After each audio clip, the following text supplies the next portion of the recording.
Alright, what's up guys? In this video I'm going to teach you how to have better movement in your fights. The person of interest is going to be Loudless. He is absolutely absurd at this particular mechanic. But basically what I want to explain in this video, and of course mechanics expand into tons of different concepts and ideas, between your crosshair placement, your shooting patterns, all sorts of things. Right now our narrowed focus is just movement in the middle of your fights. And the intention to have good movement in your fights. It's not good enough to do it reactively. You need to have the intention going into all your fights with this in mind. So what it means is, let's say I'm holding this ankle, right? I understand you're in the middle of nowhere. Okay, this is just an example.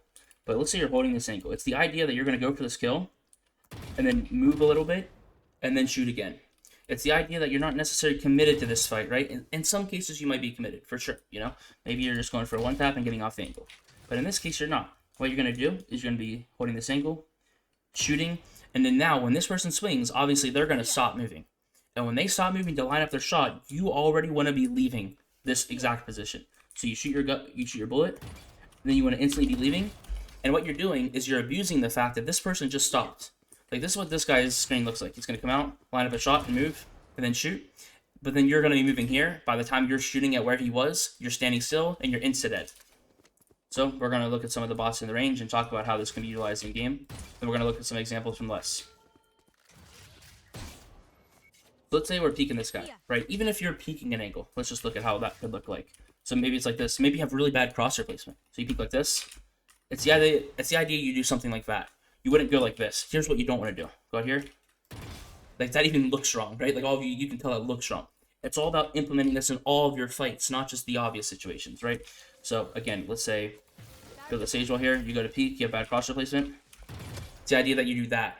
You see that I was strafing to the right, but then instead of flicking back, right, I move while aiming, and then hit the bullet. Let's look at how Loudless implements this in a much more clinical way than I can even explain. His first skill comes from great crosshair placement. You see that left-right strafe, strafes again, cuts back to the left, strafes again, and just owns everybody. Of course he has great aim. Of course he has great crosshair placement. But a lot of this is movement. That's why he's able to multi-frag so hard. Watch this video. The clutch itself. You can see, even before he gets a kill, look at his movement here. When he gets peeked, look at his intention to move and dodge bullets. Instantaneously, the intention is there. Goes wide. Even when Victor taps the bomb, he knows, oh, I body shotted him twice. Victor's going to get off and shoot that one bullet at me. He knows he can just hit that micro strafe to the right to dodge that incoming bullet. He's not thinking about that. It's all intuitive, right? It's natural. That's why I want to talk about it. It's not something that you do reactively. It's something that you do intentfully before you even get into the engagement, right? You're mindful of it beforehand.